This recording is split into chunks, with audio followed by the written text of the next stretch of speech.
Privyet. Hello everyone. You're on the Slavic News Channel, and in this video, we'll discuss the most significant updates on the Russian-Ukrainian conflict. We have a lot of interesting updates, so let's begin. First, let's discuss the situation in Yasno-Borodovka. This area has seen significant developments. The Russians have made considerable progress, and pro-Ukrainian sources have updated their maps to show more territory under Russian control. During the breakthrough operation, the Ukrainians managed to evacuate their forces westward without suffering significant losses. The Russians, on the other hand, have cut the road between Pogorez and Timofeevka and are advancing further west. This is a substantial achievement, as the Russians now have the opportunity to move in multiple directions.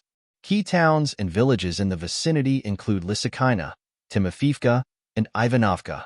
The capture of these areas would further destabilize Ukrainian defenses. Let's move south and discuss the latest developments. The Russians have reported further advances in the south.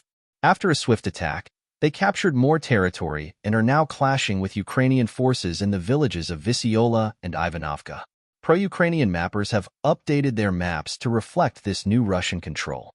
The Russians are also advancing along the railway lines towards Zeleny. The distance between Russian positions along the railways and the village of Zeleny is now less than 2.5 kilometers. If we measure from the Russian positions to the cemetery of Zeleny, the distance is even shorter, about 1.6 kilometers.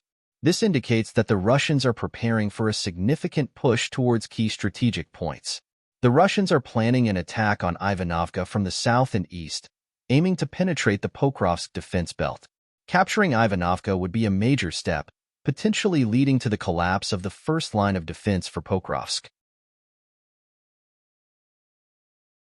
Now let's move to the New York and Torsk agglomeration. In the New York-Alexanderpol area, the Russians are advancing westward, capturing additional tree lines and forcing Ukrainian forces to retreat. This forested area is on a strategic hill, and if the Russians secure it, the Ukrainians will have to fall back further towards Alexanderpol. In the Torsk agglomeration, the Russians have made notable gains in Zalizny and Pivnikny. The Ukrainian 110th Mechanized Brigade has been using FPV drones to target the Russians, but the Russians have geolocated these strikes and adjusted their positions accordingly. Significant areas of Zalizny, including residential buildings, schools, and parks, are now under Russian control. The Russians are pushing to control the Torsk College, which is a key objective. Securing this area would provide a strategic advantage, allowing the Russians to establish complete control over the main hills, split the Ukrainian defenses, and potentially force a retreat or create another encirclement. The battle for the central part of Zalizny and Torsk Pivnikny is nearing its end, with the Russians poised to enter the second phase of their assault.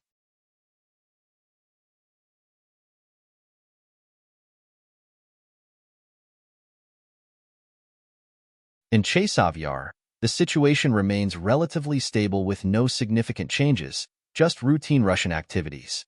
Videos have confirmed Russian control over Ivano-Daryovka, where Ukrainian soldiers surrendered. It's unclear whether they were abandoned by their commanders or chose to stay and surrender. In the Lubova and Volchansk areas, there have been no major developments, just regular activity and heavy clashes.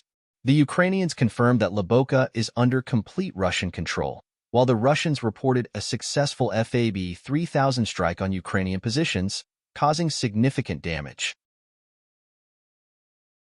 Politically, Fitch has downgraded Ukraine's credit rating from CC to C, indicating an imminent default. This effectively means that Ukraine is bankrupt. As a result, more Ukrainians are attempting to flee the country. Ukrainian authorities recently captured 15 men trying to cross into Moldova. These men were discovered in the Odessa area and are likely to be mobilized and sent to the front lines soon. And that's it for this update. Slavic News Channel condemn any violence in the world. Thanks for watching, and please like and subscribe.